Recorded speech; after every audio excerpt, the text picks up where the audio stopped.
ಶ್ರೀ ಗುರುಭ್ಯೋ ನಮಃ. ಮಧ್ವವಿಜಯದ 33ನೇ ಭಾಗ ಇದು. 32ನೇ ಭಾಗ ಈ ಹಿಂದೆ ಮುಕ್ತಾಯ ಕಂಡಾಗ 6ನೇ ಸರ್ಗದ 16ನೇ ಶ್ಲೋಕ ಕೊನೆಗೊಂಡಿತ್ತು. ಆಚಾರ್ಯರು ತಾವು ವೇದ, ಉಪನಿಷತ್ತು, ಇತಿಹಾಸ, ಪುರಾಣ, ವ್ಯಾಕರಣ ಇದೆಲ್ಲದರಲ್ಲೂ ಕೂಡ ನಿಷ್ಣಾತರು ಅಂತನ್ನೋದನ್ನು ತೋರಿಸಿಕೊಟ್ರು. ಋಗ್ವೇದದ ಒಂದು ಸೂಕ್ತ, ದಾನ ಮಾಡುವವರ ಪ್ರಶಂಸೆ, ದಾನ ಮಾಡದೇ ಇದ್ದವರ ನಿಂದೆ, ಅದನ್ನು ಮಾಡುವಂಥ ಒಂದು ಸೂಕ್ತ. ಅದರ ಸಂದರ್ಭದಲ್ಲಿ ಪ್ರಣೀತಃ ಅಂತ ಹೀಗೆ ಅಲ್ಲಿ ಶಬ್ದ ಪ್ರಯೋಗ ಬಂದಿತ್ತು ವೇದದಲ್ಲಿ. ಅದಕ್ಕೆ ಆಚಾರ್ಯರು ಪೃಣದಾನೆ ಅಂತ ಧಾತುವನ್ನು ತೋರಿಸಿದರು. ಆ ವಿದ್ವಾಂಸರು, ಅಲ್ಲಿ ಬಂದಂಥ ವಿದ್ವಾಂಸರು ಅದು ಪ್ರೀಣನೆ ಅಂತ ಅರ್ಥ ಹೇಳಿದರು. ಧಾತುವು ಬೇರೆ ಆಯಿತು, ಧಾತುವಿನ ಮೂಲ ಸ್ವರೂಪನೂ ಬೇರೆ ಆಯಿತು, ಮತ್ತು ದಾನ ಅನ್ನುವ ಅರ್ಥವೇ ಅಲ್ಲಿ ಹೊಂದುವಂಥದ್ದು. ಆ ಸಂದರ್ಭದಲ್ಲಿ ಪ್ರೀಣನ ಅಂತಂದರೆ ಸಂತೋಷಪಡಿಸೋದು ಅಂತ ಅರ್ಥ. ಹೀಗೆ ಧಾತುವಿನ ಮೂಲ ಸ್ವರೂಪವೂ ಬದಲಾಯಿತು, ಅದರ ಅರ್ಥವೂ ಬದಲಾಯಿತು. ಇದು ಆ ಸಂದರ್ಭಕ್ಕೆ ಹೊಂದುವಂಥದ್ದಲ್ಲ. ಪ್ರೀಂಗ್ ಅನ್ನುವಂಥ ಧಾತುವಿನಿಂದ ಪ್ರಣತಃ ಅಂತ ರೂಪ ನಿಷ್ಪನ್ನ ಆಗೋದಿಲ್ಲ, ರೂಪ ಸಿದ್ಧ ಆಗೋದಿಲ್ಲ.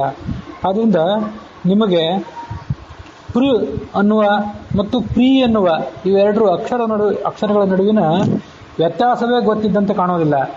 ನೀವು ಮತ್ತೊಂದು ಬಾರಿ ಗುರುಗಳ ಸಮೀಪಕ್ಕೆ ಹೋಗಿ ಉಸುಕಿನ ಫಲಕದ ಮೇಲೆ ಅಕ್ಷರಗಳನ್ನು ತಿದ್ದಿ ಅಭ್ಯಾಸ ಮಾಡೋದು ಒಳ್ಳೆಯದು ಅಂತ ಆಚಾರ್ಯರು ತನ್ನನ್ನು ಗೆಲ್ಲಕ್ಕೆ ಮಾತ್ಸರದಿಂದ ಬಂದಂಥ ವಿದ್ವಾಂಸರನ್ನು ಹಾಸ್ಯ ಮಾಡಿ ಕಳಿಸಿಬಿಟ್ರು ಅನ್ನುವಲ್ಲಿಗೆ ಆ ಪ್ರಸಂಗ ಮುಕ್ತಾಯ ಕಂಡಿತ್ತು. ಸಕಲ ಶಾಸ್ತ್ರದಲ್ಲೂ ಇವರು ನಿಷ್ಣಾತರಾಗಿದ್ದರು ಅಂತ ವಿದ್ವಾಂಸರು ಅವರನ್ನು ಗೌರವಿಸಿದರು. ಅದನ್ನು ತೋರಿಸುವಂಥ ಮತ್ತೊಂದು ಪ್ರಸಂಗವೂ ಕೂಡ ಈಗ ಮುಂದೆ ವರ್ಣಿತ ಆಗಿದೆ. ಹಿಂದೆ ನಡೆದದ್ದು, ಮುಂದೆ ನಡಿಬೇಕಾದದ್ದು, ಇವೆಲ್ಲ ಸಂಗತಿಗಳು ಕೂಡ ಆಚಾರ್ಯರಿಗೆ ಗೊತ್ತಿವೆ ಅನ್ನೋದನ್ನು ತೋರಿಸುವಂಥ ಒಂದು ಪ್ರಸಂಗ. ಕನ್ಯಕಾದೃತ ಸುರೇಂದ್ರ ವಪುಶ್ರೀ ದಾನವಾಚಿ ವರಸೂಕ್ತ ಹೃದುಕ್ತೌ ಕುತ್ರಚಿತ್ ಸದಸಿ ತಾವದ ಪಾಲ ಕೀರ್ತಿತಾತಿ ತರುಣೀತ್ಯಯಮೂಚೆ. ಇದು ಕೂಡ ಋಗ್ವೇದದ ಒಂದು ಭಾಗ.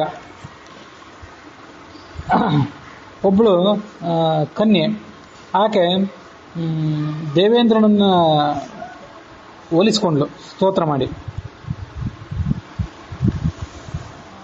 ಆಗ ಆ ದೇವೇಂದ್ರ ಅವಳಿಗೆ ಒಲಿದು ಅವಳಿಗೆ ಅದ್ಭುತವಾದಂಥ ರೂಪವನ್ನು ಕೊಟ್ಟ ಅಂತ ಶಾಸ್ತ್ರದಲ್ಲಿ ವರ್ಣಿತ ಆಗಿದೆ. ಅಂಥದ್ದೊಂದು ಸೂಕ್ತ. ಅಲ್ಲಿ ಅಪಾಲ ಅಂತ ಒಂದು ಶಬ್ದ ಇದೆ. ಆ ಅಪಾಲ ಅನ್ನೋ ಶಬ್ದಕ್ಕೆ ಆಚಾರ್ಯರು ಆ ಪಂಡಿತರು ನೆರೆದಿರುವಂಥ ಸಭಾದಲ್ಲಿ ಒಳ್ಳೆ ತಾರುಣ್ಯದಲ್ಲಿದ್ದವಳು ಅಂತ ಅರ್ಥ ಹೇಳಿದರು. ಆಗ ಆ ವಿದ್ವಾಂಸರಿಗೆ ಅದನ್ನು ಸಹಿಸಲಿಕ್ಕಾಗಲಿಲ್ಲ. ತಾರುಣ್ಯ ಅಂತ ಅರ್ಥ ಅಲ್ಲ ಅಪಾಲ ಅನ್ನೋ ಶಬ್ದಕ್ಕೆ, ಕುಷ್ಠರೋಗ ಇದ್ದವಳು ಅಂತ ಅರ್ಥ ಅಪಾಲ ಅನ್ನೋ ಶಬ್ದಕ್ಕೆ. ಆ ವಿದ್ವಾಂಸರು ಅದ್ರ ಬಗ್ಗೆ ವಿವಾದ ಮಾಡಿದರು. ಆಚಾರ್ಯರು, ನಿಮಗೆ ಅಷ್ಟೊಂದು ಆ ಶಬ್ದದ ಅರ್ಥದ ಬಗ್ಗೆ ವಿವಾದ ಇದ್ದರೆ, ನಾನು ಹೇಳಿದ್ರ ಬಗ್ಗೆ ನಿಮಗೆ ವಿಶ್ವಾಸ ಮೂಡದೆ ಹೋದರೆ, ಈ ಕೆಲವು ದಿವಸಗಳ ನಂತರ ಇಲ್ಲೊಬ್ಬ ವಿದ್ವಾಂಸರು ಬರೋರಿದ್ದಾರೆ, ಆ ವಿದ್ವಾಂಸರನ್ನು ಕೇಳಿರಿ. ನೀವು ಆ ವಿದ್ವಾಂಸರ ಲಕ್ಷಣ ಹೀಗಿರ್ತದೆ, ನೀವು ಅವರನ್ನು ಕೇಳಿರಿ. ಅವ್ರು ಹೇಳಿದ ಮೇಲೆ ನೀವು ಬೇಕಾದರೆ ನಂಬುವುದು ಬಿಡುವುದನ್ನು ವಿಚಾರ ಮಾಡಬಹುದು ಅಂತ ಹೇಳಿದರು. ಅದರಂತೆ ಆಚಾರ್ಯರು ತಿಳಿಸಿದಂತೆ ಆ ಘಟನೆ ಮುಂದೆ ನಡೀತು. ಆ ವಿದ್ವಾಂಸರೊಬ್ಬರು ಬಂದರು, ಆಚಾರ್ಯರು ಹೇಳಿದ ಲಕ್ಷಣಗಳ ಆ ವಿದ್ವಾಂಸರಿಗಿದ್ದವು. ಆಚಾರ್ಯರು ಹೇಳಿದ ಅರ್ಥವನ್ನೇ ಅವರು ಸಮರ್ಥನೆ ಮಾಡಿದರು. ಭೂತ, ಭವಿಷ್ಯ, ವರ್ತಮಾನ ಇದೆಲ್ಲವೂ ಕೂಡ ಆಚಾರ್ಯರಿಗೆ ಗೊತ್ತು ಅನ್ನೋದನ್ನು ಜನ ನಂಬಿದರು ಅಂತ ಅದು ಪ್ರಸಂಗ. ಆ ಸೂಕ್ತ ಯಾವುದು? ಇಂದ್ರನನ್ನು ಕುರಿತು ಆಕೆ ಸ್ತೋತ್ರ ಮಾಡಿದ್ದು. ಕನ್ಯಾ ವಾರಯತಿ ಸೋಮಮಪಿ ಶ್ರುತ ಅವಿಂದತ ಅಸ್ತಂಭರತ್ಯಬ್ರವೀದಿಂದ್ರಾಯ ಸುನವೇತ್ವ ಶಕ್ರಾಯ ಸುನವೇತ್ವ. ಇದು 7 ಋಕ್ಕುಗಳನ್ನು 7 ಮಂತ್ರಗಳನ್ನು ಒಳಗೊಂಡಂಥ ಒಂದು ಸೂಕ್ತ. ಅಪಾಲ ಆತ್ರೇಯಿ ಋಷಿಕ, ಅತ್ರಿ ಋಷಿಯ ವಂಶದಲ್ಲಿ ಬಂದಂಥವಳು ಅಥವಾ ಮಗಳು ಇರಬಹುದು. ಆಕೆ ಇದಕ್ಕೆ ಋಷಿ. ಮಂತ್ರವನ್ನು ಕಂಡವಳೇ ಅವಳೇ ಕಂಡು ಅವಳೇ ಭಗವಂತನ ಸ್ತೋತ್ರ ಮಾಡಿದ್ದು. ಆದ್ಯೆ ಪಂಕ್ತಿ, ಮೊದಲಿನ 2 ಮಂತ್ರಗಳಿಗೆ ಪಂಕ್ತಿ ಛಂದಸ್ಸು, ಮುಂದೆಲ್ಲ ಅನುಷ್ಠುಪ್ ಛಂದಸ್ಸು.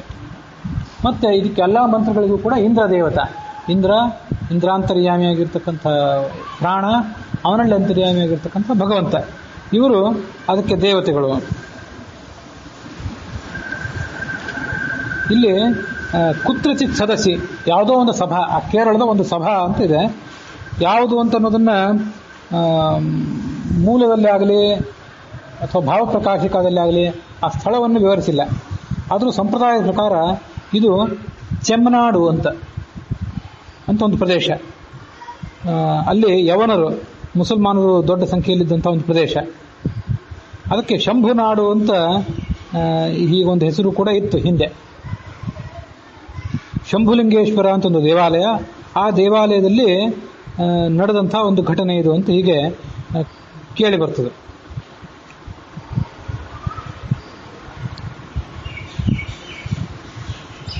ಎಂಟನೆಯ ಮಂಡಲದಲ್ಲಿ ಬರುವಂಥ ಸೂಕ್ತ ಇದು ಪ್ರಾಯ. ಅತ್ರಿಕನ್ಯಾ ಅಪಾಲ ಅವಳೇನು ಮಾಡಿದ್ಲು? ಸೋಮಮಾವಯಂತಿ ಸೋಮಮವಾಯತಿ ಅಂದರೆ ಜನಯತಿ. ಸೋಮರಸವನ್ನು, ಸೋಮ ಅನ್ನುವ ಬಳ್ಳಿಯನ್ನು ತಂದು ಅದನ್ನು ಹಿಂಡಿ ಆ ರಸವನ್ನು ನಿರ್ಮಾಣ ಮಾಡಿ ಮುಂದೆ ಅದನ್ನು ಇಂದ್ರ ಅಂತರ್ಗತನಾದ ಭಗವಂತನಿಗೆ ಅರ್ಪಣೆ ಮಾಡಬೇಕು, ಯಜ್ಞ ಇತ್ಯಾದಿಗಳನ್ನು ಮಾಡಿ. ಇಷ್ಟು ಕೆಲಸ ಆಕೆ ಮಾಡಬೇಕಾದದ್ದು. ಆ ಸೋಮ ಅನ್ನುವಂಥ ಬಳ್ಳಿಯನ್ನು ಹುಡುಕಬೇಕಲ್ಲ, ಜಲಾಶಯದ ಸಮೀಪಕ್ಕೆ ಹೋದ್ಲು. ಅಲ್ಲಿ ಆ ಸೋಮದ ಬಳ್ಳಿ ಅವಳಿಗೆ ಸಿಕ್ತ ಮೇಲೆ ಅದನ್ನು ಕೈಯಲ್ಲಿ ತಗೊಂಡು ಬಂದು ಆವಹಂತಿ, ಅದನ್ನು ಚೆನ್ನಾಗಿ ಕುಟ್ಟಬೇಕು, ಅದು ರಸ ಹೊರಡಬೇಕಲ್ಲ, ಅದನ್ನು ಗ್ರೈಂಡ್ ಮಾಡಬೇಕು. ಹಾಗೆ ಮಾಡಿದಾಗ ಅಲ್ಲಿಂದ ರಸ ಹೊರಡುತ್ತದೆ. ಹಾಗೆ ಮಾಡ್ತಾ ಮಾಡ್ತಾ ಅವಳು ಆ ಸೋಮಕ್ಕೆ ಹೇಳಿದ್ಲು, ಸೋಮ ಅನ್ನುವಂಥ ಬಳ್ಳಿಗೆ, ಪರಮೇಶ್ವರನಾದ ದೇವನಿಗೋಸ್ಕರ ನಿನ್ನನ್ನು ನಾನು ಕುಟ್ಟುತ್ತೇನೆ, ಆ ಪರಮಾತ್ಮ ನನಗೆ ಬೇಡಿದ್ದೆಲ್ಲವನ್ನು ಕೊಡ್ತಾನೆ, ಅದಕ್ಕಾಗಿ ನಿನ್ನನ್ನು ನಾನು ಕುಟ್ಟಿ ರಸ ತೆಗಿತೇನೆ ಅಂತ ಹೇಳಿದ್ಲು. ಇಲ್ಲಿ ಹಿಂದೆ ಹೇಳಿದ್ದೆ, ವಾಯ ವಾಯ ಹಿದರ್ಶತ ಇಮೇ ಸೋಮ ಅಲಂಕೃತಾ ತೇಷಾಂ ಪಾಹಿ ಶುಧೀಹವಂ ಅಂತ ದೇವಪೂಜಾದ ಆರಂಭದಲ್ಲಿ ಕವಾಟ ಉದ್ಘಾಟನೆ ಮಾಡುವಂಥ ಮಂತ್ರ, ಅಗ್ನಿ ಪ್ರಜ್ವಾಲನೆ ಮಾಡಲಿಕ್ಕೆ ಮತ್ತು ದೇವಪೂಜಾದ ಕಪಾಟಗಳನ್ನು ತೆಗಿಲಿಕ್ಕಿರುವಂಥ ಬೇರೆ ಬೇರೆ ಮಂತ್ರಗಳಲ್ಲಿ ಕಪಾಟ ತೆಗಿಲಿಕ್ಕಿರುವಂಥ ಮಂತ್ರ ಅದು. ವಾಯ ವಾಯಾಹಿ, ವಾಯು ಅಂತರ್ಗತನಾದ ಭಗವಂತನೇ ಇಲ್ಲಿ ಬಾ. ಇಮೇ ಸೋಮಾಹ ಅಲಂಕೃತಾಹ, ಸೋಮರಸ, ಸೋಮದ ಬಳ್ಳಿ ಇದನ್ನೆಲ್ಲ ಹಿಂಡಿ ನಾನು ಅದನ್ನು ಅಲಂಕಾರ ಮಾಡಿ ಇಟ್ಟಿದ್ದೇನೆ ನಿನಗಾಗಿ. ತೇಷಾಂ ಪಾಹಿ, ಅವುಗಳನ್ನೆಲ್ಲವನ್ನು ಕೂಡ ನೀನು ಸ್ವೀಕಾರ ಮಾಡು ಅಂಥದ್ದು ಮಂತ್ರ. ಇಲ್ಲೆಲ್ಲ ಕಡೆನೂ ಕೂಡ ಸೋಮದ ಬಳ್ಳಿ, ಸೋಮದ ರಸ, ಇದಕ್ಕೆ ತಗೋಬೇಕಾದ ಅರ್ಥ ಏನು ಅಂತಂದರೆ ಭಕ್ತ್ಯಾದ್ಯಲಂಕೃತಾನಿ ಮನಾಂಸಿ ಸೋಮಃ. ಸೋಮರಸ ಅಂದರೆ ಕೇವಲ ಒಂದು ಬಳ್ಳಿ, ಕೇವಲ ಒಂದು ರಸ ಇಷ್ಟೇ ಅರ್ಥ ಮಾಡಬಾರ್ದು. ನಮ್ಮ ಮನಸ್ಸನ್ನೇ ಚೆನ್ನಾಗಿ ಮರ್ದನ ಮಾಡಿ, ಮನಸ್ಸಿನಲ್ಲಿ ಮಥನ ಮಾಡಿ, ಆ ಮೂಲಕ ಭಕ್ತಿಯ ರಸವನ್ನೇನು ನಿರ್ಮಾಣ ಮಾಡ್ಕೊಂಡಿರ್ತೀವಲ್ಲ ಅದನ್ನೇ ಸೋಮ ಅಂತ ಕರಿಬೇಕು. ಮನಸ್ಸಿನ ಒಂದು ಪ್ರವೃತ್ತಿ, ಮನಸ್ಸಿನ ಒಂದು ಲಹರಿಯೇ ಆ ಸೋಮರಸ. ಹಾಗೆ ಇವಳು ಕೂಡ ಆ ಸೋಮವನ್ನು ತಯಾರು ಮಾಡೋದು ಅಂತಂದರೆ ತನ್ನ ಭಕ್ತಿಯನ್ನು ಪರಮಾತ್ಮನಿಗೆ ಅರ್ಪಣೆ ಮಾಡಲಿಕ್ಕೆ ಸಿದ್ಧಳಾಗಿದ್ಲು. ಅದಲ್ಲದೆ ಸೋಮರಸವನ್ನು ಕೂಡ ನಿರ್ಮಾಣ ಮಾಡಿದ್ಲು. ಆವಾಗ ಅವರಿಗೆ ಆ ಯಜ್ಞವನ್ನು ಮಾಡುವಂಥ ಅಧಿಕಾರ ಇತ್ಯಾದಿ ಎಲ್ಲ ಇತ್ತು ಹಿಂದೆ. ಅದರದ್ದೊಂದು ಕಥೆ ಇದು. ಅವಳು ಹೇಳಿದ್ಲು, ಅಸೌಯಯೇಷಿ ವೀರಕೋ ಗೃಹಂ ಗೃಹಂ ವಿಚಾಕಶತ್ ಇಮಂ ಜಂಭಸುತಂ ಪಿಬ ಧಾನಾವಂತಂ ಕರಂಭಿಣಂ ಅಪೂಪವಂತ ಮುಕ್ತಿನಂ. ಇಂದ್ರನಿಗೆ ಹೇಳಿದ್ಲು, ನೀನು ಸೋಮರಸವನ್ನು ನನಗೆ ಯಾರು ಕೊಡ್ತಾರೆ, ಸೋಮದ ಮೂಲಕ ನನಗೆ ಯಾರು ಆಹುತಿ ಕೊಡ್ತಾರೆ ಅಂತ ಪ್ರತಿಯೊಂದು ಮನೆ ಮನೆಗೂ ಓಡಾಡ್ತೆ. ಮನೆ ಮನೆಯಲ್ಲಿ ಯಾರ್ಯಾರು ನಿನಗೆ ಪ್ರತಿನಿತ್ಯ ಯಜ್ಞದಲ್ಲಿ ಆಹುತಿ ಕೊಡ್ತಾರೆ, ಈ ನಿತ್ಯ ಮಾಡುವಂಥ ಔಪಾಸನ, ಅಗ್ನಿಹೋತ್ರ ಇತ್ಯಾದಿ ಯಜ್ಞಗಳಿರ್ತಾವಲ್ಲ, ಅದರಲ್ಲೇ ಸೋಮದ ಆಹುತಿ ಕೊಟ್ಟರೆ ಅದೇ ಒಂದು ಸೋಮಯಾಗ ಅಂತ ಕರೆಸ್ಕೊತೀವಿ. ಆದ್ದರಿಂದ ದೊಡ್ಡ ದೊಡ್ಡ ಯಜ್ಞಗಳಲ್ಲೇ ಅದನ್ನು ಮಾಡಬೇಕಂತಿಲ್ಲ, ನಿತ್ಯವೂ ಕೂಡ ಅದನ್ನು ಮಾಡಬಹುದು. ಆದರೆ ಇವತ್ತು ಆ ಸೋಮ ಅನ್ನುವಂಥ ಬಳ್ಳಿ ಸಿಗ್ತಿಲ್ಲ ಅಷ್ಟೇ, ಸಿಕ್ಕರೂ ಅದು ನಮಗೆ ಯಾವುದು ಅಂತ ಗೊತ್ತಾಗ್ತಿಲ್ಲ. ಆದ್ದರಿಂದ ನೀನು ಪ್ರತಿಯೊಂದು ಮನೆ ಮನೆಗೂ ಓಡಾಡಿ ಆ ಸೋಮರಸವನ್ನು ಅಥವಾ ಜನರು ನಿಮಗೆ ಕೊಡುವಂಥ ಪೂಜೆಯನ್ನು ಸ್ವೀಕಾರ ಮಾಡ್ತೀವಿ. ನಾನು ತಯಾರು ಮಾಡಿರುವಂಥ ಸೋಮವನ್ನು ನೀನೀಗ ಸ್ವೀಕಾರ ಮಾಡುವ. ಅದಲ್ಲದೆ ನಿನಗೆ ಬೇರೆ ನೈವೇದ್ಯ ಇತ್ಯಾದಿಗಳನ್ನು ಸಿದ್ಧ ಮಾಡಿಟ್ಟಿದ್ದೇನೆ. ಕರಂಭ ಅಂತಿದೆ. ಕರಂಭ ಅಂದರೆ ದಧಿಸತ್ತು, ಹಿಟ್ಟಿಗೆ ಮೊಸರು ಹಾಕಿ ತಯಾರು ಮಾಡಿದಂಥ ಒಂದು ಪದಾರ್ಥ. ಇದನ್ನ ಯಾವಾಗ ನೀವು ತಿಂದಿದ್ದು ನೆನಪಿರಬೇಕು. ಎಲ್ಲಿ ಅಂದರೆ ಉಪಕರ್ಮದಲ್ಲಿ, ಬೇರೆ ಸಂದರ್ಭದಲ್ಲಿ ಇದು ಇರೋದಿಲ್ಲ. ಉಪಕರ್ಮದಲ್ಲಿ, ಉತ್ಸರ್ಜನ ಉಪಕರ್ಮದಲ್ಲಿ ಆ ಹಿಟ್ಟಿಗೆ ಒಂದು ಸ್ವಲ್ಪ ಮೊಸರು ಹಾಕಿ ಒಂದು ತಯಾರು ಮಾಡಿರ್ತಾರೆ. ಪ್ರತಿಯೊಬ್ಬರಿಗೂ ಸ್ವಲ್ಪ ಅದನ್ನು ಪ್ರಸಾದ ಅಂತ ತಿನ್ಲಿಕ್ಕೆ ಕೊಡ್ತಾರೆ. ಅದನ್ನು ತಯಾರು ಮಾಡಿದ್ದೇನೆ, ನೀನು ಬಾ ಅಂತ ಆ ಇಂದ್ರನನ್ನು ಕರೆದ್ಲು. ಆಚನತ್ವ ಚಿಕಿತ್ಸಾಮಹ ಅಧಿಚನತ್ವ ನೇಮಸಿ ಶನೈರಿವ ಶನಕೈರ್ ಇವ ಇಂದ್ರ ಎಂದೋ ಪರಿಸ್ರವ. ಭಗವಂತನೇ, ನಾವು ನಿನ್ನನ್ನು ಚೆನ್ನಾಗಿ ತಿಳ್ಕೊಳ್ಬೇಕು ಅಂತ ಪ್ರಯತ್ನ ಪಡ್ತೀವಿ, ತಿಳ್ಕೊಳ್ಬೇಕು ಅಂತ ನಮಗೆ ಅಪೇಕ್ಷೆ ಇದೆ. ನಿನ್ನನ್ನೇ ನಾವು ಚೆನ್ನಾಗಿ ಅಧ್ಯಯನ ಮಾಡ್ತೀವಿ. ಅಧಿಚನ ತ್ವಾಂ ನಯಮಸಿ, ನಾವು ಅಧ್ಯಯನ ಮಾಡಿ ಆ ಮೂಲಕ ತಿಳ್ಕೊತೀವಿ. ಇಂದೋ ಸೋಮ, ಸೋಮ ಅಂದರೆ ಇಲ್ಲಿ ವಾಯುವನ್ನು ಅರ್ಥ ಮಾಡ್ಕೊಳ್ಬೇಕು. ಈ ಇಂದ್ರ ದೇವತೆ ಏನಿದ್ದಾನಲ್ಲ, ಆ ಇಂದ್ರ ದೇವತೆಗಾಗಿ ನೀನು ಈ ಸೋಮರಸವನ್ನು ತಯಾರು ಮಾಡು. ಮುಖ್ಯ ಪ್ರಾಣನನ್ನು ಬೇಡ್ಕೊಳ್ಳೋದು, ನನ್ನ ಮನಸ್ಸನ್ನು ಆ ಭಗವಂತನ ಪೂಜೆಗೆ ಅಣಿಗೊಳಿಸು ಅಂತ ಹೀಗೆ ಕೇಳ್ಕೊಳ್ಳೋದು.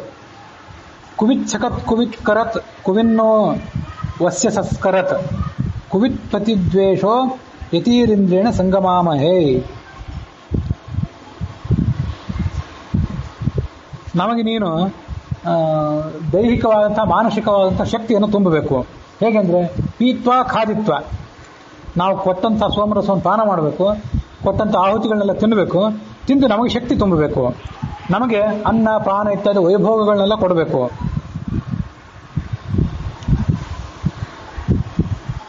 ಬಹುಚ ವಸ್ಯ ಸಹ ವಸುಮತಃ ಕರೋತು, ಸಂಪತ್ತು ನಮಗೆ ಬರಬೇಕು. ನಮಗೆ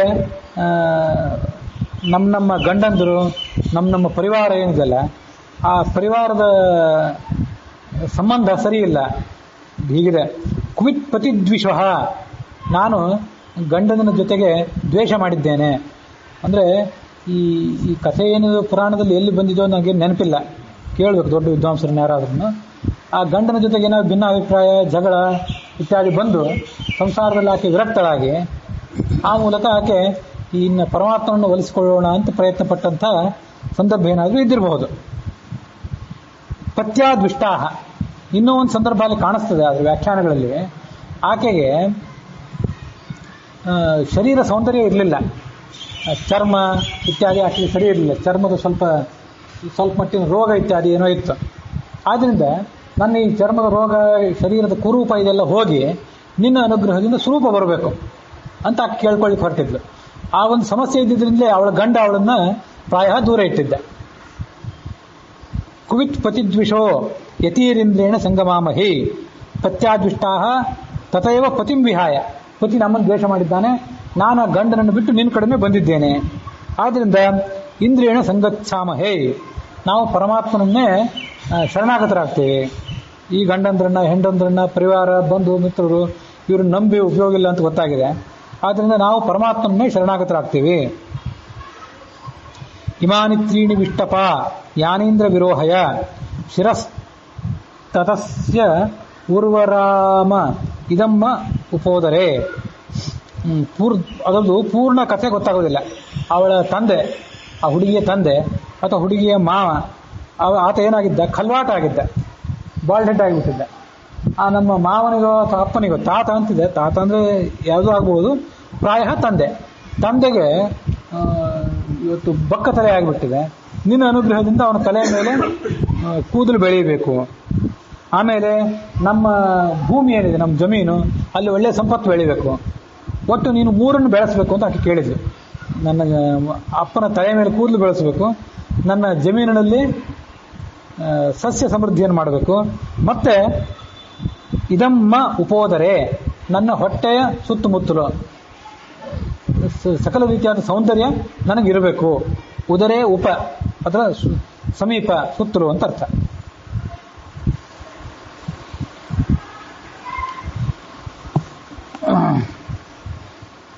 ಖೇ ರಥಸ್ಯ ಖೇ ಅನಸಃ ಖೇ ಯುಗಸ್ಯ ಶತಕ್ರತೋ ಅಪಾಲಾಂ ಇಂದ್ರ ತ್ರಿಷ್ಪೂರ್ತ್ಯ ಕೃಣೋ ಸೂರ್ಯತ್ವಚಂ. ಇಲ್ಲಿ ಅಪಾಲ ಅಂತ ಶಬ್ದ ಬಂತು. ಅಪಾಲ ಅಂದರೆ ಅತ್ಯಂತ ತಾರುಣ್ಯದಲ್ಲಿದ್ದವಳು ಅಂತ ಅರ್ಥ.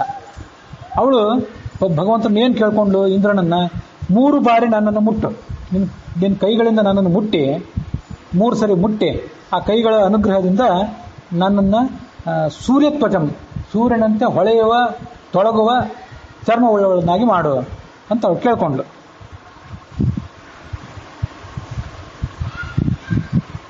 ಆ ಬೃಹತ್ ದೇವತಾ ಅನ್ನುವಂಥ ಒಂದು ಗ್ರಂಥದಲ್ಲಿ ಅವಳಿಗೆ ಮೊದಲು ಒಂದು ಸ್ವಲ್ಪ ಏನೋ ಆರೋಗ್ಯದ ಸಮಸ್ಯೆ ಇತ್ತು, ಚರ್ಮದ ರೋಗ ಇತ್ಯಾದಿ ಏನೋ ಸಮಸ್ಯೆ ಇತ್ತು ಅಂತ ಹಾಗೊಂದು ಅದ್ರ ವ್ಯಾಖ್ಯಾನದಲ್ಲಿ ಕಾಣಿಸ್ತದೆ. ಅದ್ರ ಬಗ್ಗೆ ಮತ್ತೊಂದು ಸರಿ ಯಾವಾಗಾದರೂ ವಿಮರ್ಶೆ ಮಾಡಿ ಹೇಳ್ತೇನೆ. ಆದ್ರಿಂದಲೇ ಅವಳಿಗೊಂದು ಸ್ವಲ್ಪ ಏನೋ ಚರ್ಮದ ರೋಗವೋ ಇತ್ಯಾದಿ ಇದ್ದಿದ್ರಿಂದಲೇ ಅವಳು ಪತಿಯ ಅನಾದರಕ್ಕೊಳಗಾಗಿದ್ಲು, ಭಗವಂತನಿಗೆ ಶರಣಾಗತನಾದ್ಲು. ಆದ್ರಿಂದ ಕೆಲವು ಜನ ಏನು ಮಾಡಿದ್ರು ಅಂದರೆ ಅಪಾಲ ಅನ್ನೋ ಶಬ್ದಕ್ಕೆ ಕುಷ್ಠರೋಗ ಇದ್ದವಳು ಅಂತ ಅರ್ಥ ಹೇಳಿದರು. ಮೂಲತಃ ಆ ಶಬ್ದಕ್ಕೆ ಅತ್ಯಂತ ಕಾರುಣ್ಯವುಳ್ಳವಳು ಅಂತ ಅರ್ಥ ಅಪಾಲ ಅನ್ನೋ ಶಬ್ದಕ್ಕೆ. ಶ್ವಿತ್ರಿಣೀ ಭವತಿ ತತ್ಪದ ವಾಚ್ಯೆ ತ್ಯಾಗ್ರಹೇಣ ವದಶೋ ವಿದುತೋತ್ರ ಕಶ್ಚಿದೇಶ್ಯತಿ ವಿಪಶ್ಚಿದಿ ಹೈನಂ ಪೃಚ್ಛದೇತ್ಯಯ ಮಗಚ್ಛ ತಥೋಕ್ತ. ಅದಕ್ಕೆ ಕುಷ್ಠರೋಗ ಇದ್ದವಳು ಅಂತ ಅರ್ಥ ಅಲ್ಲ. ಅವಳು ವಸ್ತುಸ್ಥಿತಿ, ಅವಳಿಗೇನೋ ಚರ್ಮದ ಸಮಸ್ಯೆಯೋ ಆರೋಗ್ಯ ಸಮಸ್ಯೆ ಇತ್ತು ಅನ್ನೋದು ವಿಷಯ ಬೇರೆ. ಆದರೆ ಅಪಾಲ ಅನ್ನೋ ಶಬ್ದಕ್ಕೆ ತಾರುಣ್ಯ ಅಂತ ಅರ್ಥ, ತರುಣಿ ಅಂತ ಅರ್ಥ, ಅತಿ ತರುಣಿ. ಅದರಲ್ಲಿಯೂ ನೀವು ಹೇಳಿದಂತೆ ಕುಷ್ಠರೋಗ ಇದ್ದವಳು ಅಂತ ಅರ್ಥ ಅಲ್ಲ. ಇವ್ರು ಎಷ್ಟೇ ಹೇಳಿದ್ರು ಆ ವಿದ್ವಾಂಸರು ಅದನ್ನು ಒಪ್ಪಲಿಲ್ಲ. ಆಚಾರ್ಯರು ಯಾವುದಾದ್ರೂ ಒಂದು ಕೋಶವನ್ನು ಉದಾಹರಣೆ ಕೊಡಬಹುದಿತ್ತು, ಕೊಟ್ಟರೆ ಅದನ್ನು ಒಪ್ಪೋ ಪರಿಸ್ಥಿತಿಯಲ್ಲಿ ಅವರು ಇರಲಿಲ್ಲ. ಯಾಕೆಂದರೆ ಇವತ್ತು ನಮಗೆ ಕೋಶಗಳು ಅಂದ್ಕೊಳ್ಳೆ ಸಂಸ್ಕೃತ ಓದೋ ವಿದ್ವಾಂಸರಿಗೆ ಕೋಶ ಅಂದ್ಕೂಡಲೇ ಅಮರಕೋಶ ಇದು ನಮಗೆ ನೆನಪಿಗೆ ಬರ್ತದೆ. ಅಮರಸಿಂಹ ಅಂತ ಒಬ್ಬ ಜೈನ ವಿದ್ವಾಂಸ ಅದನ್ನು ಮಾಡಿದ್ದು. ಮತ್ತೊಂದು ಕೋಶ ಇದೆ ಹಲಾಯುಧ ಕೋಶ ಅಂತ. ಈಗೊಂದು 4-5 ಕೋಶಗಳು ಈಗ ನಮಗೆ ಸಿಗ್ತವೆ, ಪ್ರಾಚೀನರು ಮಾಡಿದ ಕೋಶಗಳೇ. ಈ ಇತ್ತೀಚಿನವರು ಮಾಡಿದ್ದಲ್ಲ, ಸಂಸ್ಕೃತದಿಂದ ಇಂಗ್ಲೀಷಿಗೆ, ಇಂಗ್ಲೀಷಿಂದ ಸಂಸ್ಕೃತಕ್ಕೆ ಇಂಥವೆಲ್ಲ ಮಾಡಿದ ಕೋಶಗಳು ಕೆಲವಿರ್ತಾವೆ, ಅವಲ್ಲ. ಪ್ರಾಚೀನ ಕೋಶಗಳೇ ಒಂದು 3-4 ಸಿಗ್ತಾವೆ ನಮಗೀಗ. ಆದರೆ ಇವು ಯಾವ ಕೋಶಗಳನ್ನು ತೆಗೆದು ನೋಡಿದರೂ ಕೂಡ ವೇದ ಉಪನಿಷತ್ತುಗಳನ್ನು ಅರ್ಥ ಮಾಡ್ಕೊಳ್ಳಿಕ್ಕೆ, ಪ್ರಾಚೀನ ಸಂಸ್ಕೃತವನ್ನು ಅರ್ಥ ಮಾಡ್ಕೊಳ್ಳಿಕ್ಕೆ ಬೇಕಾದ ಸಾಮರ್ಥ್ಯ ನಮಗೆ ಬರೋದಿಲ್ಲ. ಅದು ಸಮಸ್ಯೆ. ಯಾಕೆಂದರೆ ಸಂಸ್ಕೃತ ನಮಗೀಗಾಗಲೇ ಗೊತ್ತಿರುವಂತೆ ದೇವಭಾಷೆ ಅದು. ಆದರೆ ದೇವಭಾಷೆ ಅಂತ ಅದನ್ನೆಲ್ಲರೂ ನಂಬಲಿ ಬಿಡಲಿ, ಅದು ವಿಷಯ ಬೇರೆ ಆಯಿತು. ಅತ್ಯಂತ ಪ್ರಾಚೀನವಾದ ಭಾಷೆ ಅಂತೂ ಹೌದು. ಪ್ರಾಚೀನವಾದ ಭಾಷೆ ಆದ್ದರಿಂದ ಯಾವುದೇ ಭಾಷೆಯಲ್ಲಿ ಆ ಶಬ್ದಗಳಿಗೆ ಅರ್ಥಗಳು ಮತ್ತು ಅದರ ಉಚ್ಚಾರಗಳು ಕ್ರಮವಾಗಿ ಕಾಲಕ್ಕೆ ಬದಲಾವಣೆ ಆಗ್ತಾ ಹೋಗ್ತಿರ್ತವೆ. ಇದು ಈ ಕನ್ನಡದ ವಿಶೇಷವಾಗಿ ಹೆಚ್ಚೆಚ್ಚು ಬಳಕೆ ಇರುವಂಥ ಇಂಗ್ಲೀಷು ಇತ್ಯಾದಿ ಭಾಷೆಗಳಲ್ಲೂ ಸಮಾನ. ಈಗ ಒಂದು 10-15 ವರ್ಷದಿಂದ ಒಂದು ಶಬ್ದಕ್ಕೊಂದು ಅರ್ಥ ಇದ್ದರೆ ಇವತ್ತು ಆ ಶಬ್ದ ಬದಲಾಗ್ತದೆ. ಹಾಗಾಗಿ ಕೇಂಬ್ರಿಡ್ಜ್ನವರು, ಆಕ್ಸ್ಫರ್ಡ್ನವರು ಹೊಸ ಡಿಕ್ಷನರಿಗಳನ್ನು ತಯಾರು ಮಾಡುವಾಗ ಮತ್ತೊಂದು ಎಕ್ಸ್ಪರ್ಟ್ ಕಮಿಟಿ ಮಾಡಿ ಬದಲಾದ ಅರ್ಥವನ್ನು ಅಲ್ಲಿ ಸೇರಿಸಿ ಆ ಡಿಕ್ಷನರಿಗಳನ್ನು ಹೊರಗೆ ತರ್ತಿರ್ತಾರೆ. ಇದನ್ನು ಉದಾಹರಣೆ ಯಾಕೆ ಕೊಟ್ಟೆ ಅಂದರೆ ಆ ಸಂಸ್ಕೃತನೂ ಕೂಡ ಬಹಳ ಪ್ರಾಚೀನವಾದ ಭಾಷೆ ಆದ್ದರಿಂದ ವೇದ ಕಾಲದ ಋಷಿಗಳು, ಆಮೇಲೆ ಋಷಿಕೆಯರು, ಅದನ್ನು ಓದುವಂಥ ವಿದ್ಯಾರ್ಥಿಗಳು ಯಾವ ಶಬ್ದದಿಂದ ಏನು ಅರ್ಥವನ್ನು ಬಳಕೆ ಮಾಡ್ಕೋತಿದ್ರು ಅಂತ ಅನ್ನೋದು ಈಗಿನ ವಿದ್ವಾಂಸರಿಗೆ ತಿಳಿಯಲಾರದ ಪರಿಸ್ಥಿತಿ ಇದೆ. ಯಾಕೆಂದರೆ ನಾನು ಇದನ್ನು ಎಷ್ಟೋ ಸರಿ ಹೇಳಿದ್ನಲ್ಲ, ಅದು ನಾನು ಹೇಳಿದ್ದೆ ಅಂತಲ್ಲ, ದೊಡ್ಡ ದೊಡ್ಡ ವಿದ್ವಾಂಸರು ಹೇಳಿದ್ದಾರೆ. ಅದನ್ನು ನಾವು ನಮ್ಮ ಶೋಚನೀಯ ಪರಿಸ್ಥಿತಿಯನ್ನು ನೆನಪು ಮಾಡ್ಕೊಳ್ಬೇಕು. ಅದೇನೆಂದರೆ ನಮಗೆ ವೇದಗಳ ಲಿಂಕ್ ತಪ್ಪಿ ಹೋಗಿದೆ. ನಾವು ದೊಡ್ಡ ದೊಡ್ಡ ಮನೆತನಸ್ಥ ವಿದ್ವಾಂಸರು, ಆಚಾರ್ಯರು, ಅವರಪ್ಪ, ಅಜ್ಜ, ಮುತ್ತಜ್ಜ ಎಲ್ಲರೂ ಕೂಡ ಶಾಸ್ತ್ರಜ್ಞರೇ ಆಗಿದ್ದರು, ಪಂಡಿತರು, ವಿದ್ವಾಂಸರು, ಕವಿಗಳು. ಇಂಥ ಪರಂಪರೆಗಳಲ್ಲೂ ಕೂಡ ದೊಡ್ಡ ದೊಡ್ಡ ಗುರುಕುಲಗಳಲ್ಲೂ ಕೂಡ ವಿದ್ವಾಂಸರು ಅಂತ ಅನ್ಸ್ಕೊಂಡವರಲ್ಲೂ ಕೂಡ ಆ ವೇದದ ಲಿಂಕ್ ತಪ್ಪಿ ಹೋಗಿದೆ. ಆದ್ದರಿಂದ ಆ ವೇದದ ಶಬ್ದಗಳನ್ನು ಹೇಗೆ ಉಚ್ಚಾರ ಮಾಡಬೇಕು, ಆ ವೇದದ ಶಬ್ದಗಳು ಏನರ್ಥ, ಮತ್ತೆ ಆ ಆಹುತಿಗಳನ್ನು ಹೇಗೆ ಕೊಡಬೇಕು. ಹಿಂದೊಮ್ಮೆ ಹೇಳಿದ್ನಲ್ಲ, ಶೇಷ ಶತಸ್ಥರು ಅಂತ. ಸೋಮ ಅನ್ನುವಂಥ ಆಹುತಿಯನ್ನು 85 ಜನರಿಗೆ ಆಹುತಿ ಕೊಡಬೇಕು, 86 ಜನರಿಗೆ ಕೊಡಬೇಕು, ಅದ್ರ ಬಗ್ಗೆ ಗೊಂದಲ ಇದೆ. ಇದು ನಾವು ವೈದಿಕ ಪರಂಪರೆಯ ಆ ಕೊಂಡಿಯನ್ನು ಕಳಿಸ್ಕೊಂಡಿದ್ದಂದು ಹೀಗಾಗಿದ್ದು ಅಂತ ಹಿಂದೆ ಹರಿಕಥಾಮೃತ ಸಾರ ಹೇಳುವಾಗ ಹೇಳಿದ್ದೆ. ಹಾಗೆ ಆ ಅಪಾಲ ಅನ್ನೋ ಶಬ್ದಕ್ಕೆ ಏನರ್ಥ ಅಂತ ಅನ್ನೋದು ಪ್ರಾಚೀನ ಕಾಲದ ಸಂಸ್ಕೃತದಲ್ಲಿ ಬೇರೆ ಇತ್ತು. ಇವತ್ತು ಈ ವಿದ್ವಾಂಸರಿಗೆ ಅದನ್ನು ಹೇಳಿದರೆ ಆ ನಂಬುವ ಪರಿಸ್ಥಿತಿಯಲ್ಲಿ ಅವರು ಇರಲಿಲ್ಲ. ಆಚಾರ್ಯರು ಹಲಾಯುಧ ಕೋಶವನ್ನು, ಅಮರಕೋಶವನ್ನು ಉದಾಹರಣೆ ಮಾಡುವವರಲ್ಲ. ಉದಾಹರಣೆ ಮಾಡಿದರೆ ವ್ಯಾಸ ನಿರುಕ್ತ, ವೇದವ್ಯಾಸರು ರಚನೆ ಮಾಡಿದ ಕೋಶ, ಅದನ್ನು ಉದಾಹರಣೆ ಕೊಡುವವರು. ಅಥವಾ ಇತಿ ಅಭಿಧಾನೆ, ಇದೆಲ್ಲ ಋಗ್ಭಾಷ್ಯದಲ್ಲಿ, ಉಪನಿಷತ್ ಭಾಷ್ಯಗಳಲ್ಲಿ ಮತ್ತು ವಿಶೇಷವಾಗಿ ಭಾಗವತ ತಾತ್ಪರ್ಯದಲ್ಲಿ ಈಗಿನ ಕಾಲದ ಯಾವ ವಿದ್ವಾಂಸರಿಗೂ ಪರಿಚಯವೇ ಇಲ್ಲದೆ ಇರುವಂಥ ಗ್ರಂಥಗಳಿಂದ ಈ ಶಬ್ದಕ್ಕೆ ಈ ಅರ್ಥ ಅಂತ ಉಲ್ಲೇಖ ಮಾಡ್ತಿರ್ತಾರೆ. ಹಾಗಾಗಿ ಇವರಿಗದು ಗೊತ್ತೇ ಆಗೋದಿಲ್ಲ, ಆ ಶಬ್ದಕ್ಕೆ ಏನರ್ಥ ಅಂತ ಗೊತ್ತಾಗೋದಿಲ್ಲ. ಆ ಭಾಗವತಗಳಿಗೆ ಮತ್ತು ಮಹಾಭಾರತಗಳಿಗೆ, ಉಪನಿಷತ್ತುಗಳಿಗೆ ವ್ಯಾಖ್ಯಾನ ಬರೆಯುವವರು ಆ ಶಬ್ದಕ್ಕೆ ಏನು ಅರ್ಥ ಅಂತ ಗೊತ್ತಾಗಲಾರದೆ ಊಹೆ ಮಾಡ್ತಾರೆ ಏನೋ ಒಂದು ಕುತ್ಕೊಂಡು. ಇದ್ದ ಡಿಕ್ಷನರಿಗಳಲ್ಲಿ ತೆಗೆದು ನೋಡ್ತಾರೆ, ಈಗ ಪ್ರಿಂಟ್ ಆದದ್ದು ಅಥವಾ ಪ್ರಿಂಟ್ ಆಗೋದಕ್ಕಿಂತ ಮೊದಲು ತಾಳಪತ್ರದಲ್ಲಿ ಏನು ಅರ್ಥ ಇತ್ತು ಅಂತ ತೆಗೆದು ನೋಡ್ತಾರೆ. ಸ್ವಲ್ಪ ಏನೋ ಅದಕ್ಕೆ ಸಮೀಪ ಬರುವಂತೆ ಅರ್ಥ ಹೇಳ್ತಾರೆ. ಕೆಲವು ಸಲ ಅದು ತೀರಾ ವಿರುದ್ಧವಾದ ಅರ್ಥವೇ ಆಗಿಬಿಟ್ಟಿರ್ತದೆ. ಹೀಗೆಲ್ಲ ಆಗೋ ಸಾಧ್ಯತೆ ಇದೆ. ಆ ವ್ಯಾಸನಿರುಕ್ತ ಅಂತ ಒಂದು ವೇಳೆ ಆಚಾರ್ಯರು ಹೇಳಿದ್ರೆ ಆ ವಿದ್ವಾಂಸ ಅದನ್ನು ನಂಬುತ್ತಿರಲಿಲ್ಲ. ಯಾಕಂದ್ರೆ ಅದೆಲ್ಲಿರೋದು ವ್ಯಾಸನಿರುಕ್ತ? ನಮ್ಗೆ ಹಲಾವಿದ ಕೋಶ ಗೊತ್ತು, ಅಮರಕೋಶ ಗೊತ್ತು, ವೇದವ್ಯಾಸರು ಬರೆದ ನಿಘಂಟು ಎಲ್ಲಿದೆ ಅದನ್ನ ಹೇಳ್ರಿ ನೋಡೋಣ ಅಂತ ಅದಕ್ಕೆ ವಿದ್ವಾಂಸರು ಸವಾಲು ಮಾಡೋ ಸಾಧ್ಯತೆ ಇತ್ತು. ಆಚಾರ್ಯರು ಆ ವ್ಯಾಸನಿರುಕ್ತವನ್ನು ಎಲ್ಲಿಂದ ತೆಗೆದು ತೋರಿಸ್ಬೇಕು? ಹಸ್ತಪ್ರತಿಗಳಿಗಿಲ್ಲ. ಈಗ 700-800 ವರ್ಷದ ಹಿಂದಲೇ ಆಚಾರ್ಯರ ಕಾಲದಲ್ಲಿ ಆ ಎಲ್ಲ ಗ್ರಂಥಗಳು ಇರಲಿಲ್ಲ.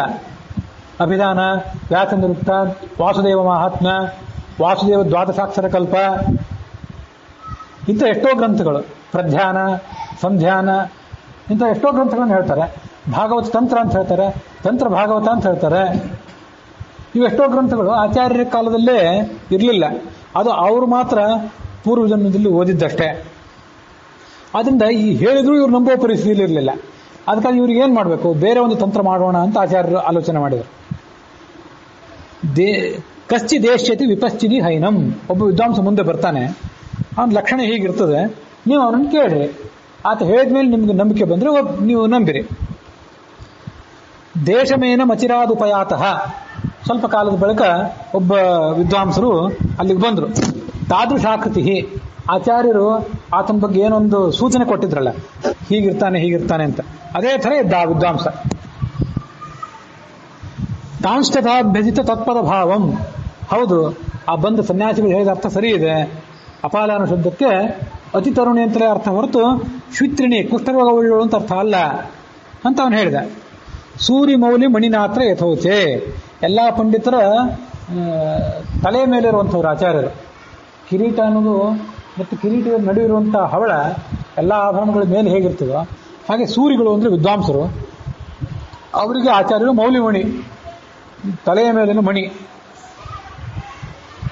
ಆವಾಗ ವಿದ್ವಾಂಸರಿಗೆ ನಿಶ್ಚಿತ ಆಯಿತು.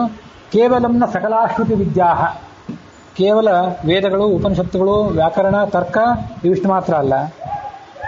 ಅಪ್ಯನಾಗತ ಗತ ಪ್ರತಿಪತ್ಯಂ. ಅನಾಗತ ಅಂದ್ರೆ ಮುಂದಿಂದು, ಗತ ಅಂದ್ರೆ ಹಿಂದಿಂದು, ವರ್ತಮಾನವೂ ತಗೊಳ್ಬೇಕು. ಇದನ್ನೆಲ್ಲವನ್ನು ನಾವು ಆಚಾರ್ಯರು ತಿಳಿದಿದ್ದಾರೆ ಅನ್ನೋದು ನಮಗೆ ಗೊತ್ತಿರಬೇಕು. ಶುದ್ಧದು ಪೃಥುಲ ಚೇತಸ ಏತೆ. ಪೃಥುಲ ಚೇತಸ್, ಪೃಥುಲ ಅಂದ್ರೆ ದೊಡ್ಡದು, ಚೇತಸ್ ಅಂದ್ರೆ ಜ್ಞಾನ, ಅಂದ್ರೆ ಪೂರ್ಣ ಪ್ರಜ್ಞಾ ಅಂತ ಅರ್ಥ. ಮತ್ತೊಂದು ಶಬ್ದ ಈ ಸಂದರ್ಭದೊಳಗೆ ಮತ್ತೊಂದೆರಡು ಶಬ್ದಗಳು ಹೇಗೆ ಅರ್ಥ ಬದಲಾವಣೆ ಮಾಡ್ಕೊಂಡಿವೆ ಅಂತ ಅನ್ನೋದನ್ನ ಈಗ ನೋಡ್ತೀವಿ. ಪ್ರವೀಣ ಅಂತ ಶಬ್ದ. ಪ್ರವೀಣ ಅನ್ನೋ ಶಬ್ದಕ್ಕೆ ಈಗ ನಿಪುಣ ಅಂತ ಅರ್ಥ. ಒಂದು ಯಾವುದು ತರ್ಕದಲ್ಲಿ ಪ್ರವೀಣ, ಸಂಗೀತದಲ್ಲಿ ಪ್ರವೀಣ, ಜ್ಯೋತಿಷ್ಯದಲ್ಲಿ ಪ್ರವೀಣ. ಹಿಂದೆ ಒಂದು ಕಾಲದಲ್ಲಿ ಆ ಪ್ರವೀಣ ಅನ್ನೋ ಶಬ್ದಕ್ಕೆ ನಿಪುಣ ಅಂತ ಅರ್ಥ ಇರಲಿಲ್ಲ. ಅದೇನು ಅರ್ಥ ಇತ್ತಂದ್ರೆ ವೀಣೆ ನುಡಿಸುವುದರಲ್ಲಿ ನಿಪುಣ. ಪ್ರಕೃಷ್ಟ ವೀಣಾಯಾಮಿತಿ ಪ್ರವೀಣ. ವೀಣಾ ನುಡಿಸೋ ಕೆಲಸದಲ್ಲಿ ಮಾತ್ರ ಯಾರು ಪ್ರವೀಣ ಅವನಿಗೆ ಪ್ರವೀಣ ಅನ್ಬೇಕು. ಅದು ಮುಂದೆ ಏನಾಯ್ತಂದ್ರೆ ಒಂದು ಪರ್ಟಿಕ್ಯುಲರ್ ಶಬ್ದ, ಪರ್ಟಿಕ್ಯುಲರ್ ಅರ್ಥವನ್ನು ಹೇಳುವಂಥ ಶಬ್ದ ಅದು ಜನರಲೈಸ್ಡ್ ಆಗಿಬಿಡ್ತು. ಬರೇ ವೀಣೆ ನುಡಿಸುವವನಲ್ಲ, ಇನ್ನು ಏನೇನು ಯಾವುದ್ರಲ್ಲೇ ಕೌಶಲವನ್ನು ಹೊಂದಿದವನಿಗೆಲ್ರಿಗೂ ಕೂಡ ನಾವು ಪ್ರವೀಣ ಅಂತ ಅನ್ಬೇಕು ಅಂತ ಅರ್ಥ ಬದಲಾಗ್ಬಿಡ್ತು. ಅಂಥದ್ದೇ ಮತ್ತೊಂದು ಶಬ್ದ ಮಾಯಾ ಅಂತ ಶಬ್ದ. ಮಾಯಾ ಮಾತ್ರ ಇದಂ ದ್ವೈತಂ. ಮಾಯಾ ಅಂತ ವೇದಗಳಲ್ಲಿ, ಉಪನಿಷತ್ತುಗಳಲ್ಲಿ ಬಹಳ ಕೇಳ್ತೇವೆ. ಅಲ್ಲೆಲ್ಲ ಕಡೆನೂ ಕೂಡ ಮಾಯಾ ಅಂತಂದ್ರೆ ನಮ್ಮವರು ವೇದವನ್ನು ಓದೋರು ಡಿಕ್ಷನರಿ ತೆಗೆದು ನೋಡ್ತಾರೆ. ಮಾಯಾ ಅಂದ್ರೆ ಸುಳ್ಳು ಅಂತ ಅರ್ಥ ಇವ್ರಿಗೆ ಕಾಣಿಸ್ತದೆ. ಅಲ್ಲಿ ಕಲ್ಪನೆ, ಇಂದ್ರಜಾಲ, ಗಾರುಡಿ ವಿದ್ಯೆ. ಆದ್ದರಿಂದ ಜಗತ್ತು ಮಾಯಾ ಮಾತ್ರ ಅಂತಂದ್ರೆ ಇದು ಕಲ್ಪಿತವಾದದ್ದು, ಜಾದೂಗಾರಿಕೆಯಿಂದ ಹುಟ್ಟಿದ್ದು ಅಂತ ಹೀಗೆ ಅರ್ಥ ಹೇಳಿಬಿಡ್ತಾರೆ. ಅದು ಮಾಯಾ ಅನ್ನೋ ಶಬ್ದಕ್ಕೆ ವೇದ ಆ ಅರ್ಥವನ್ನು ಹೇಳಲಿಲ್ಲ. ವೇದ ಕಾಲದಲ್ಲಿ ಆ ಅರ್ಥ ಇರಲಿಲ್ಲ.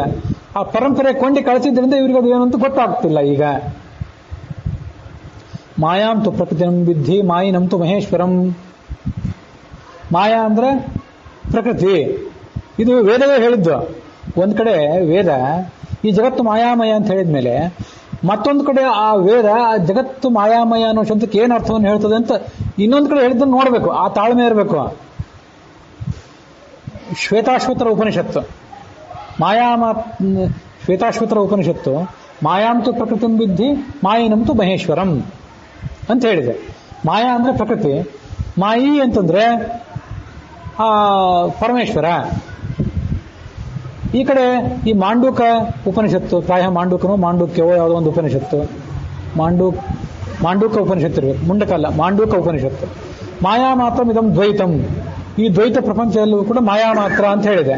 ಆ ಅಲ್ಲಿ ಮಾಯಾ ಅನ್ನೋ ಶಬ್ದಕ್ಕೆ ಏನರ್ಥ ಅಂತ ವಿಚಾರ ಮಾಡೋ ಪ್ರಸಂಗ ಬಂದಾಗ, ಮಾಯಾ ಅನ್ನೋ ಶಬ್ದಕ್ಕೆ ಬೇರೆ ಕಡೆ ಬೇರೆ ಏನು ಅರ್ಥ ಹೇಳಿದೆ, ಮತ್ತೊಂದು ಕಡೆ ಪುರಾಣ ಏನು ಅರ್ಥ ಹೇಳಿದೆ ಅಂತ ನೋಡಬೇಕು. ಮಾಯಾ ಅಂದ್ರೆ ಪ್ರಕೃತಿ, ಮಾಯಿ ಅಂತಂದ್ರೆ ಆ ಪ್ರಕೃತಿಯನ್ನ ತನ್ನ ಹತೋಟಿಯಲ್ಲಿ ಇಟ್ಕೊಂಡು ಜಗತ್ತನ್ನು ಸೃಷ್ಟಿ ಮಾಡುವ ಪರಮಾತ್ಮ ಅಂತ ಅರ್ಥ.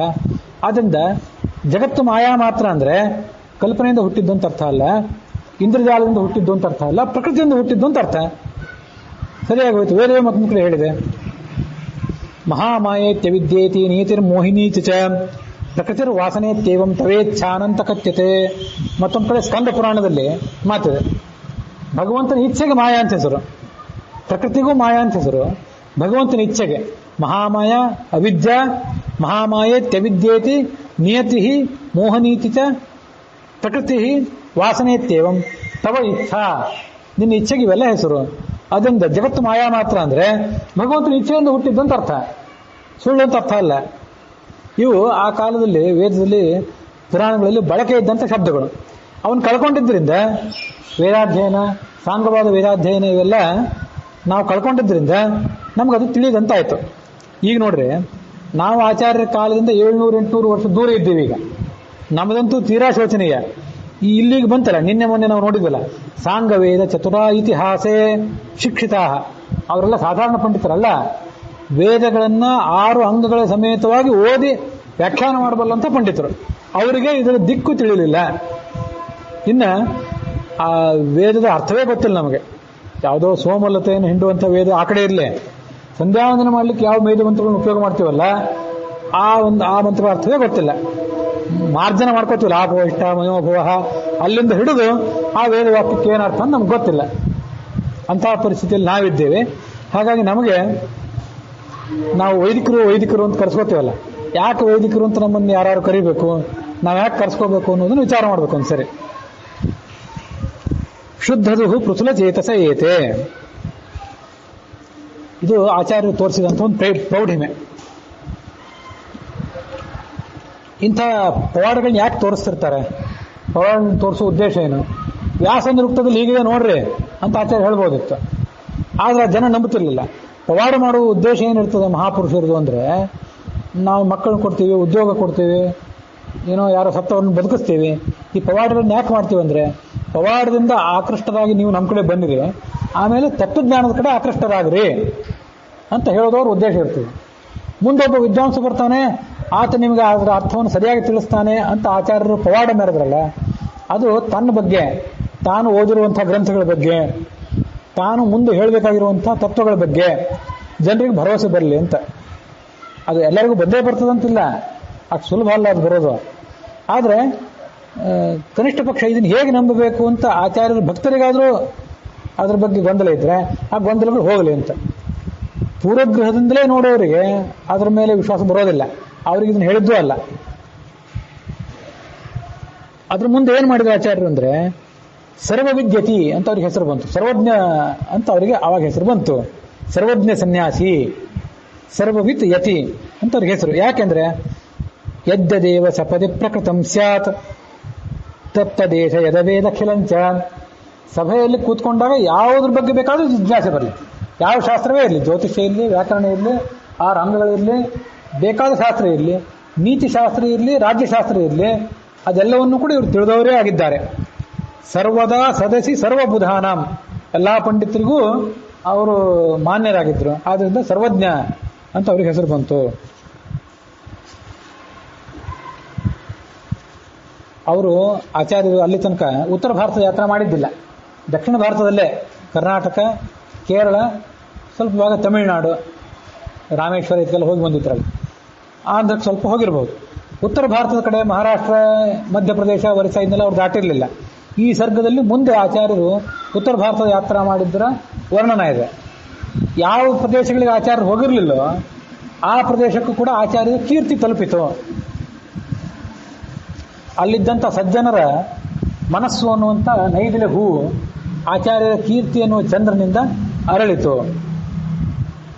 ಸುಂದರೇಶು ಸುರಮಂದಿರ ವೃಂದೇಶ್ವಿಂದಿರ ರಮಣ ವಂದನ ಕೃತ್ಯಂ ಆಚರನ್ನ ಸುಚಿರಾತ್ ಸುವಿಚಾರೋ ರೂಪ್ಯಪೀಠ ಪ್ರತಿಮಾಪ ಮುಕುಂದಂ.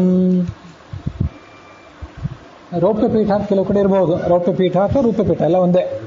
ಉಡುಪಿಗೆ ಮರಳಿ ಬಂದರು. ಒಂದು ದಕ್ಷಿಣ ಭಾರತದ ಪ್ರವಾಸ ಎಲ್ಲ ಮುಗಿಸ್ಕೊಂಡು ಮರಳಿ ಬಂದರು. ಎಲ್ಲೆಲ್ಲಿ ಸುಂದರವಾದಂಥ ಎಲ್ಲ ದೇವಾಲಯಗಳಲ್ಲೂ ಭಗವಂತನ ನಮಸ್ಕಾರ ಮಾಡ್ತಾ ಮಾಡ್ತಾ ವಿದ್ಯೆಯ ಬೆಳಕನ್ನು ಎಲ್ಲ ಕಡೆ ಚೆಲ್ಲುತ್ತಾ ಅವರು ಉಡುಪಿಗೆ ಮರಳಿ ಬಂದರು ಅನ್ನುವಲ್ಲಿಗೆ ಈ 6ನೇ ಸರ್ಗದ 23ನೇ ಪದ್ಯ ಸಮಾಪ್ತಿಯನ್ನು ಕಂಡಿದೆ. ಇನ್ನು ಮುಂದಿರುವಂಥ ಪದ್ಯಗಳು ಅವೇನಿವೆ ಅಂತಂದರೆ, ಆಚಾರ್ಯರು ಇಲ್ಲಿ ತನಕ ಯಾವುದೇ ಗ್ರಂಥವನ್ನು ಬರೆದಿದ್ರೆ ವರ್ಣನೆ ಇಲ್ಲಿ ಬಂದಿಲ್ಲ. ಇನ್ನು ಮುಂದೆ ಗ್ರಂಥಗಳನ್ನು ರಚನೆ ಮಾಡಬೇಕು. ಗ್ರಂಥಗಳನ್ನು ರಚನೆ ಮಾಡಿ ಬ್ರಹ್ಮಸೂತ್ರಗಳಿಗೆ, ಗೀತೆಗೆ, ಉಪನಿಷತ್ತಿಗೆ ಅಪವ್ಯಾಖ್ಯಾನ ಏನಿದೆ ಅದನ್ನೆಲ್ಲ ನಿರಾಕರಣೆ ಮಾಡಬೇಕು ಅಂತ ಅವರು ತೀರ್ಮಾನ ಮಾಡಿದರು. ಮತ್ತು ಆ ಗೀತಾ ಭಾಷ್ಯವನ್ನು ತಗೊಂಡೋಗಿ ಬದಲಿಗೆ ತಗೊಂಡೋಗಿ ನಾರಾಯಣನ ಪಾದಕಮಲದಲ್ಲಿ ಇಟ್ಟು ಅರ್ಪಿಸಿದರು. ಅದು ಮುಂದೆ ಬರುವಂಥ ಒಂದು ಮಾತು. ಮುಂದಿನ ಪದ್ಯಗಳಲ್ಲಿ ಈ ದ್ರೌಪದಿಯ ಸಂಕಷ್ಟದ ಸ್ಥಿತಿಯನ್ನು ನೋಡಿ ಭೀಮಸೇನ ಈ ಕೌರವರನ್ನು ಸದೆ ಬಡಿಬೇಕು ಅಂತ ಹೇಗೆ ತೀರ್ಮಾನ ಮಾಡಿದ್ನಲ್ಲ, ಅದರಂತೆ ದ್ರೌಪದಿ ಅಂದರೆ ವೇದವಿದ್ಯೆ. ಆ ವೇದವಿದ್ಯೆಗೆ ತತ್ವಜ್ಞಾನಕ್ಕೆ ಬಂದೊದಗಿರುವ ಸಂಕಟದ ಸ್ಥಿತಿಯನ್ನು ನೋಡಿ ಇವರು ಗ್ರಂಥಗಳನ್ನು ರಚನೆ ಮಾಡಬೇಕು, ತತ್ವ ಪ್ರಚಾರವನ್ನು ಇನ್ನೂ ಹೆಚ್ಚಾಗಿ ಮಾಡಬೇಕು, ದುರ್ವಾದಿಗಳನ್ನು ಸದೆ ಬಡಿಬೇಕು ಅಂತ ತೀರ್ಮಾನ ಮಾಡಿದರು. ಆ ವೇದವಿದ್ಯೆಯನ್ನು ಮತ್ತು ದ್ರೌಪದಿಯನ್ನು ಎರಡನ್ನೂ ಅನೇಕ ಶ್ಲೋಕಗಳ ಮೂಲಕ, ಅನೇಕ ವಿಶೇಷಣಗಳ ಮೂಲಕ, ಎರಡಕ್ಕೂ ಹೊಂದಾಣಿಕೆ ಆಗುವಂಥ ವಿಶೇಷಣಗಳ ಮೂಲಕ ಮುಂದೆ ವರ್ಣನೆ ಮಾಡ್ತಾರೆ. ಅದನ್ನು 25ನೇ ಶ್ಲೋಕದಿಂದ, ಈ ಸರ್ಗದ 25ನೇ ಶ್ಲೋಕದಿಂದ ಈ ಮುಂದೆ ನಾವು ನೋಡಬೇಕು. ಇಲ್ಲಿಗೆ ಈ ಸರ್ಗದ 23 ಮುಕ್ತಾಯ ಕಂಡಿದೆ. 24ರಿಂದ ಮುಂದೆ ನಾವು ಅದನ್ನು ಶ್ರವಣ ಮಾಡಬೇಕು.